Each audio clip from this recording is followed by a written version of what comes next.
बचपन, 55 और 95 हर उम्र के लिए यकसा मुफीद, मफाद आम्मा का आलम बरदार। जरूर सब्सक्राइब करें, लाइक करें, शेयर करें और बेल आइकन प्रेस करना न भूलें। Rabbani the scholar YouTube channel. नाज़रीन इकराम, अस्सलाम वालेकुम। Rabbani the scholar YouTube channel पर एक मरतबा फिर आपका इस्तकबाल करते हैं। जैसा कि नाज़रीन आप जानते हैं कि हम वक्त हमारे अपने इस प्लेटफॉर्म से मुख्तलिफ किस्म की मुख्तलिफ नौ शख्सियात को पेश करने की सादत हासिल करते हैं। आज अल्हम्दुलिल्लाह हमारे साथ मौजूद हैं सऊद अख्तर सर, जो कि मेंटोर द इंग्लिश एकेडमी के रूह रवां हैं और इंग्लिश जबान पर आप एक दस्तरस रखते हैं और साथ ही साथ बच्चों को ट्रेन करने के लिए, बच्चों की खुद एतमादी में इजाफा करने के लिए और साथ ही साथ इंग्लिश को किस तरह हम सही अंदाज से बोल सकते हैं और इंग्लिश जबान की जो अहमियत और अफादियत है उसी के पेश नजर आज हम मोहतरम सऊद अख्तर सर से यहाँ पर उनकी एकेडमी में आए हुए हैं, मेंटोर द इंग्लिश एकेडमी, जो कि आपके सामने है। मैं सऊद अख्तर सर, सबसे पहले तो आपका इस्तकबाल करता हूँ और Rabbani the scholar YouTube channel पर आपका इस्तकबाल है। हमारा अपना एक चैनल जो इल्मी अदबी चैनल है, तालीम ताल्लुम और तलबा और तलबात की रहनुमाई के ज़िम्मन में हम अपने तौर से कोशिशों में लगे हुए हैं और अल्हम्दुलिल्लाह कामयाब भी हो रहे हैं। आज हमें मौका मिला कि हम आपसे गुफ्तगू करें, आपकी जो मेंटोर एकेडमी है इसके ताल्लुक से नाज़रीन से कुछ गुफ्तगू करें। तो आइए, सबसे पहले मैं चाहूंगा कि आप अपना एक मुख्तसर सा तारुफ, आपका मुकम्मल नाम, आपकी क्वालिफिकेशन और आपकी जो एजुकेशनल एक्सपीरियंसेस वो आप हमारे नाज़रीन के सामने साथ शेयर करें। बहुत शुक्रिया सर, आपने ये मौका दिया आपके चैनल के थ्रू। एक तो मेरा अपनी एकेडमी का मेंटोर इंग्लिश एकेडमी का एक इंट्रोडक्शन भी हो जाएगा और साथ ही साथ मैं अपने बारे में बताना चाहूँगा कि पहली बात तो मेरा नाम सऊद अख्तर है और इंग्लिश लैंग्वेज मेरा एक पैशन है। क्या इंग्लिश लैंग्वेज जब से मैं जो टीन एज में जब से था, मीन्स के 2009-10 उस दौर से ये लैंग्वेज मेरा पैशन रही और आज तक अल्हम्दुलिल्लाह वो चीज़ को मैं लेकर चल रहा हूँ और उस पैशन ने मुझे इंग्लिश का एक ट्रेनर बना दिया। क्या जी, शुरुआत मैंने 2009 से की थी। इस लैंग्वेज को मैं धीरे धीरे सीखता था कुछ अपने तरीके से। मेरा जो क्वालिफिकेशन है उसका एक बैकग्राउंड कुछ इस तरीके से है कि वैसे तो मेरा इंजीनियरिंग डिप्लोमा इंजीनियरिंग हुआ है, मेरा मैकेनिकल इंजीनियरिंग हुआ है 2008-9 में। उसके बाद से फिर जो मेरा इंटरेस्ट था वो लैंग्वेज की तरफ था, तो मैंने इसमें काफ़ी मेहनत की, कुछ इंडिविजुअली की, कुछ मेरे असातिज़ा से हेल्प ली। फिर उसके बाद मैं मेरा इंग्लिश मीडियम स्कूल के जो अजहर जमील अंसारी सर हैं उनकी सरपरस्ती में मेरी खुद की अपनी ट्रेनिंग हुई है। वो मेरे उस्ताद हैं और वहीं से मेरा ये सिलसिला शुरू हुआ कि सर ने मुझे एक मौका दिया कि उन्हीं के वहाँ पर एक मेरा टीचिंग एक्सपीरियंस हुआ है 2015 से लेकर और फिर उसके बाद जो है धीरे धीरे प्रोग्रेस होता रहा। अल्हम्दुलिल्लाह आज मैं तकरीबन 2 साल से इस एकेडमी को चला रहा हूँ। माशाल्लाह, बहुत ही अच्छी बात है कि तालिबे इल्मी के दौर से ही एक पैशन बना लेना किसी चीज को और उसको पा लेना।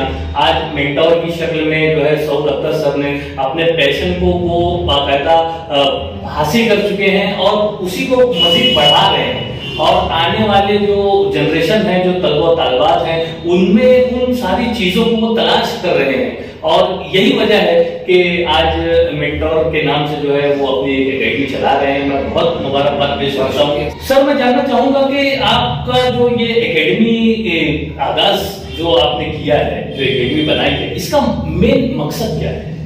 बेसिकली इसका मकसद यही है सर कि इंग्लिश लैंग्वेज ही मकसद है कि जिस तरीके से इस लैंग्वेज के जरिए मैंने जो बेनिफिट्स हासिल किए हैं और मीन्स के आप देखिए कि सर हमारे वहाँ पे जो एक मुस्लिम कम्युनिटी के अंदर जो एजुकेशन का रेशो है बहुत कम है। कहीं ना कहीं उसकी वजह ये बनती है कि इंग्लिश लैंग्वेज में अच्छी स्किल्स का ना होना, मीन्स के उसके ऊपर कमांड का ना होना। हमारे जो मालेगांव के जो हमारे तलबा है या मैं कहूँगा मुस्लिम कम्युनिटी के अंदर पूरे जो तलबा है वो कहीं ना कहीं हायर एजुकेशन में रह जाते हैं, वो पीछे रह जाते हैं। तो मैं चाहता हूँ कि मैं उनकी रहनुमाई करूँ, इंग्लिश लैंग्वेज में उनको ट्रेन करूँ उनके कम्युनिकेशन को किस तरीके से स्ट्रॉन्ग करना है, अपना प्रेजेंटेशन किस तरीके से स्ट्रॉन्ग हो। तो ये मेरा एक मोटिव है कि मैं जो मालेगांव के जो तलबा है उनकी मैं रहनुमाई करूं इसके अंदर। बहुत ही अच्छा मकसद लेके चल रहे हैं आप, और यकीनन कुछ अच्छा रिजल्ट ही आपके साथ होगा और हमारी नए ख्वाहिशात आपके साथ है। तो यकीनन ऐसे नौजवान हौसलामंद लोगों को मजीद अगर हौसला दिया जाए तो वो आने वाले तलबा के लिए जो है बहुत कुछ करने की चाह रखते हैं। मैं चाहूंगा कि इस मौके पर आप इंग्लिश लैंग्वेज की जो अहमियत है, उसकी जो अफादियत है, और जैसा कि बतलाया जाता है कि काफी दिनों से लोग इंग्लिश को कभी कुछ लोग खौफ की नजर से भी देखते हैं, कुछ तलबा, और कुछ लोग जो है उसे बस यूं ही नजरअंदाज करके चलते हैं। तो इसकी जो अहमियत और अफादियत है वो भी हमारे नाज़रीन, हमारे सबसे पहला पॉइंट आपने जो ये कहा सर कि जो खौफ की नजर से देखते हैं, तो मैं 2 जुमले में कहना चाहूंगा कि English language is just a language.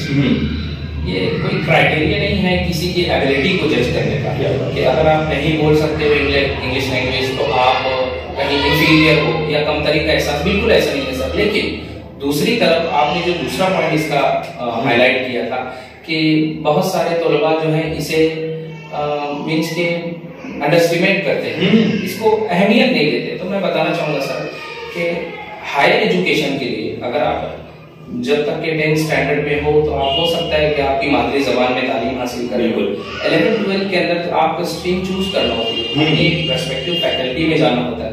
उसके लिए सर इंग्लिश लैंग्वेज बहुत इंपॉर्टेंस रखती है।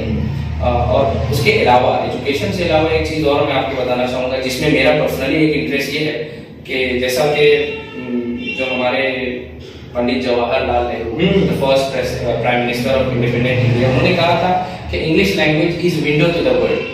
अगर आप इंग्लिश जानते हो, बोल सकते हो, समझ सकते हो, you can see the world, you can experience. अल्हम्दुलिल्लाह मेरा ये तो एक पैशन भी रहा है कि दुनिया देखना, आउटसाइड ऑफ द कंट्री क्या चीजें चल रही है, क्या हालात हैं, और बाहर के जो लोग हैं। और आप देखोगे सर वर्ल्ड वाइड मॉडर्नाइजेशन के इस दौर में इंग्लिश लैंग्वेज जो है मोस्ट ऑफ द कंट्रीज जो है वो प्रीफर करते हैं एज अ सेकेंडरी लैंग्वेज। हाँ, आप कौन से बच्चों को जो है इंग्लिश लैंग्वेज में मतलब कमांड हासिल करने की तरफ रागिब करना चाहते हैं? कौन से लेवल के बच्चों को आप ट्रेन कर रहे हैं? बिल्कुल, यहाँ पर सर मैं 3 स्टेप्स में इस लैंग्वेज को सिखाता हूँ। सबसे पहली तो होती है जो बेसिक की शुरुआत होती है हाई स्कूल के बच्चों से, जो 5th, 6th, 7th स्टैंडर्ड में होते हैं। बेसिक वेरी बेसिक नॉलेज उनको हो जाए। दूसरा स्टैंडर्ड लेवल में सिखाता हूँ कि जो 9th, 10th के बच्चे हैं अब उनको 11th, 12th में जूनियर कॉलेज के अंदर अपनी जो साइंस है, आर्ट्स है, कॉमर्स है, उनकी फील्ड को चूज करना है और उसके अंदर उनको थोड़ी गाइडेंस मिल जाए। और तीसरा लेवल जो है वो एडवांस लेवल का है। एडवांस लेवल ये होता है सर कि 12th स्टैंडर्ड या 12th के बाद के जो बच्चे हैं इनको हायर एजुकेशन के लिए ग्रेजुएशन वगैरह के लिए लैंग्वेज की बहुत जरूरत होती है। उसमें खासकर ये होता है कि अगर टीचिंग आपके टीचिंग फील्ड के हों तो उनको प्रेजेंटेशन स्किल चाहिए, कम्युनिकेशन स्किल्स चाहिए, किस तरीके से एक स्ट्रॉन्ग कम्युनिकेशन रिप्रेजेंट कर सकते हैं लोग। तो ये सारी चीजें होती है। तो उसको देखकर मैंने 3 सिलेबस तैयार किए हैं, बेसिक, स्टैंडर्ड और एडवांस लेवल। तो ये इसके कुछ ड्यूरेशन होंगे, कुछ इसकी म्याद होगी? मिनिमम ड्यूरेशन देखिए सर, लर्निंग का तो ऐसे कोई ड्यूरेशन नहीं होता है। लर्निंग मैं खुद कहता हूँ कि I am a life time learner, learning never ends, never stops. तो फिर भी जो मैंने सिलेबस एक तैयार किया है उसकी जो मिनिमम ड्यूरेशन है, मिनिमम 2 मंथ्स का होता है। डेली 1+ आवर की क्लासेस होती है और 2 महीना ये कोर्स चलता है। फिर अगर इसी तरीके से आप स्टैंडर्ड लेवल का कहो तो 2.5 महीना 3 महीना वो भी चलता है। एडवांस लेवल का भी तकरीबन ड्यूरेशन 2.5 से 3 महीना होता है। आपकी नजर में इंग्लिश लैंग्वेज की जो अहमियत है और जो अभी हमारे जो तलबा और तालिबात जो एक तरह से पूरा मुल्क ही एक वबा में जो पूरा तालीमी निजाम दरम बरम हुआ, लेकिन अब चूंकि वापस से सारी चीजें भी ओपन हो रही हैं और एक तरह से माहौल बन रहा है, तो हमारे अपने तलबा को किस तरह से ये तालीम की तरफ जो है रग़बत हासिल करना चाहिए और किस तेजी से उनको ये तालीम की तरफ जुड़ जाना चाहिए? तो आप उनको क्या सर देखिए कहना चाहिए, मैं यहाँ पर थोड़ा सा एज अ मुस्लिम बात करूँगा सर कि अगर हम देखेंगे मुसलमान का जो रेशो है, लिटरेसी रेट है, काफी लो है, बहुत ज्यादा लो है। उसमें कहीं ना कहीं लैंग्वेज ना आने की वजह भी है, कहीं ना कहीं हम उसको कमतर समझते हैं। और मेरा उनको सजेशन ये रहेगा सर कि देखिए मुसलमान हमारी जो कम्युनिटी है काफी बैकवर्ड पर है, काफी बैकवर्ड है। हम लोग इंडिया में अगर आप देखो खुद बहुत सारी रिपोर्ट्स हैं जो बताती है कि मुसलमान जो है सबसे बैकवर्ड कम्युनिटी है हिंदुस्तान के अंदर। तो मैं तलबा को यही मैसेज दूंगा कि तालीम बहुत जरूरी है सर। फ्रंट फुट पर हमारी कौम को आने के लिए तालीम बहुत जरूरी है, दुनियावी दीनी दोनों तालीम का होना बहुत जरूरी है हमारे माशरे के अंदर। इससे क्या होगा सर कि हमारा जो एक बैकवर्ड बहुत पिछड़े तबके में हम लोग जा चुके हैं उससे उठकर हम लोग फ्रंट फुट पर आ जाएंगे। बस अजाइम यही है सर कि जो प्रॉब्लम्स स्टूडेंट मालेगांव के अंदर फेस करते हैं, जो एक एटमॉस्फेयर क्रिएट हो चुका है, मैं उसकी डीप में नहीं बात करूंगा, लेकिन मैं कहूंगा कि उससे एक नुकसान ये हो गया है कि बच्चे हमारे एजुकेशन को लेकर सर काफी सीरियसनेस नहीं है। मैं चाहता हूं कि उनके अंदर ये अवेयरनेस आए, इम्पोर्टेंस ऑफ एजुकेशन उनके अंदर आ जाए, और फिर यही तो लोग रहेंगे ना सर जो आज के जो हमारे टीनेजर्स यंगस्टर हैं या हमारे मुस्तकबिल है, फ्यूचर है हमारे कम्युनिटी का। तो मैं चाहता हूं कि ये आगे आए और एक स्ट्रॉन्ग पावर बनके, स्ट्रॉन्ग पावर मेरा यहाँ पर ये मतलब था सर कि जितना ज्यादा लिटरेसी रेट होगा हमारे अंदर तो बड़े बड़े जो पोजीशंस हैं उसके अंदर हम मुस्लिम जो है रिप्रेजेंट करेंगे हमको, और कहीं ना कहीं हमारी बात जो सुनी नहीं जाती है हो सकता है इसकी वजह से सुनी जाए। सही बात। ये एक अच्छी सोच लेकर सऊद सर जो है वो मेंटोर एकेडमी के जरिए से तलबा तालिबात की रहनुमाई के लिए अपने आप को यहाँ पर, तो सऊद सर आप अपनी एकेडमी के जरिए से जैसे ये इंग्लिश का तो आप काम कर ही रहे हैं, तो इसके साथ साथ मजीद और क्या क्या करना चाह रहे हैं? मजीद ये होता है सर कि जो बच्चे जो भी तलबा मेरे पास यहाँ पर स्टडी के लिए आते हैं, मैं लैंग्वेज के साथ साथ उनको सबसे पहले तो मेन फोकस मेरा होता है कि पर्सनालिटी किस तरीके से डेवलप हो जाए, क्योंकि मैं इस चीज के ऊपर काफी फोकस करता हूँ। उसके अंदर कुछ पॉइंट्स मैं आपको बताना चाहूंगा। सबसे पहला हो जाता है कम्युनिकेशन स्किल, कि एक हम लैंग्वेज आप और मैं घर पर कुछ अलग कम्युनिकेशन करते हैं और अभी हम कुछ और कर रहे हैं, तो मैं चाहता हूँ कि किस तरीके से ये कम्युनिकेशन स्किल डेवलप हो जाए।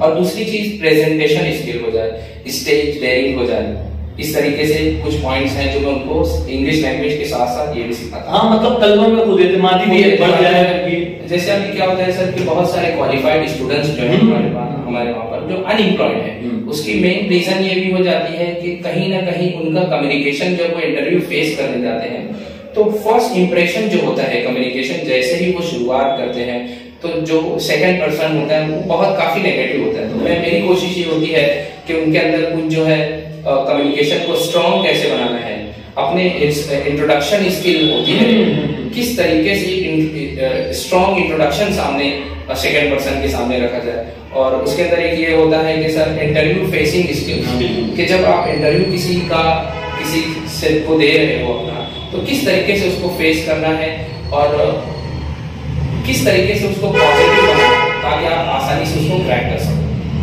बहुत ही अच्छी बात है। ये तरह से तलबा में मुख्तलिफ हमजहत डेवलपमेंट उनके अंदर और एक पर्सनैलिटी के साथ साथ उनके अंदर खुद एतमादी भी हो और वो किस तरह से समाज माशरे में अच्छा कुछ प्रेजेंट करने की इस्तेताअत रख सकते हैं। तो ऐसी तमाम चीजों को सिखाने की कोशिश जो है वो सऊद अख्तर अपने इस एकेडमी के जरिए से जारी रखे हुए हैं। मैं चाहूंगा कि आप नाज़रीन को, हमारे तलबा तालिबात जो हमारे इस चैनल को देख रहे हैं, उनको ये भी बता दें कि भाई आपका टाइम शेड्यूल क्या किस तरह से है, फीस वगैरह का कुछ क्राइटेरिया अगर आपने तय किया है तो वो भी बता दें। टाइम शेड्यूल तो ऐसा है सर कि मोस्टली जो सॉफ्ट स्किल की जो क्लासेस होती है, जैसे हम इनकी बात कर रहे थे अभी, तो ये इवनिंग में स्टार्ट होती है। मैं कोशिश करता हूँ कि नमाज के वक्त के हिसाब से हमारा टाइम रहे कि असर से मगरिब, मगरिब से इशा और इशा के बाद एक बैच, और ऐसे में 3 बैचेस में पढ़ाता हूँ और डेली क्लासेस होती है। अगर फिर और उसका एक क्राइटेरिया ये भी है सर, सबसे पहले तो जो स्टूडेंट आते हैं मैं खुद उनका इंटरव्यू लेता हूँ कि उनके अंदर कितनी सलाहियत मौजूद है और कितना इम्प्रूव करने की जरूरत है। तो कुछ मेरे ये क्राइटेरिया है। अब जब स्टूडेंट आते हैं तो फिर मैं उनसे इंटरव्यू लेकर उनको थोड़े कुछ गाइडलाइंस दे देता हूँ। आपकी क्लासेस का जो अच्छा मतलब मुस्तकिल जो पता है आप वो भी हमारे नाज़रीन को, और आपका कांटेक्ट नंबर भी दे दें ताकि जो भी आपसे रब्ता करना चाहे एडमिशन के ताल्लुक से तो जी, जो हमारा जो एड्रेस है तो यही जहाँ पर अभी हम बैठे हैं चुनाभट्टी दुल्हा टेलर्स के पास, या अगर आप एक और तरीके से मैं बताना चाहूँ तो चुनाभट्टी काबिल कंप्यूटर्स के पास भी आप आ सकते हो यहाँ पर। हाँ, इस तरफ से काबिल कंप्यूटर्स है, इस तरफ से सिराज चौक, पवरी गली और चुनाभट्टी के दरमियान का। अच्छा। उसके दरमियान हमारी अकेडमी मौजूद है। कॉन्टेक्ट नंबर हमारा यहाँ पर लिखा हुआ है 9156116399, तो आप उस पर रब्ता कर सकते हैं। तो इस तरह से आप अगर अपने बेदार मत जो वालिदैन हैं, जो सरपरस्त हैं, जो अपने बच्चों के तई मुस्तकबिल के तई जो है फिक्रमंद है कि वो उनकी लैंग्वेज जो है इंग्लिश पर भी उनको कमांड आ जाए और उनकी एक तरह से खुद एतमादी और उनके पर्सनालिटी के ताल्लुक से अगर कुछ वालिदैन फिक्रमंद हैं तो वो जरूर सऊद सर से रब्ता कर सकते हैं। उनका कॉन्टेक्ट नंबर भी सऊद सर ने यहाँ पर दिया, पता भी, एड्रेस भी बताया कि ये जो एकेडमी है मेंटर एकेडमी, ये मालेगांव शहर में चुनाभट्टी एरिया में यहाँ पर ये जारी है। दुलार मेंस वेयर के करीब में आपकी एकेडमी है, तो आप राब्ता कर सकते हैं और एडमिशन के ताल्लुक से आप इनसे बातचीत कर सकते हैं। शुक्रिया सर, आपने बहुत कीमती वक्त दिया। शुक्रिया, खुदा हाफिज। बचपन, 55 और 95 हर उम्र के लिए यकसा मुफीद, मफाद आम्मा का आलम बरदार। जरूर सब्सक्राइब करें, लाइक करें, शेयर करें और बेल आइकन प्रेस करना न भूलें। Rabbani the scholar YouTube channel. Rabbani the scholar YouTube channel इल्मी, अदबी, दीनी, मिल्ली, समाजी, सकाफती, तहजीबी, फलाही, तिब्बी, फ़न्नी, माशी, तिजारती, माशरती, इंतज़ामी, इनकलाबी, तहरीकी, तहकीकी, तकनीकी, तफ्तीशी, तामीरी, तालीमी व मालूमाती यूट्यूब चैनल। ज़रूर सब्सक्राइब करें, लाइक करें, शेयर करें और बेल आइकन प्रेस करें। Rabbani the scholar YouTube channel.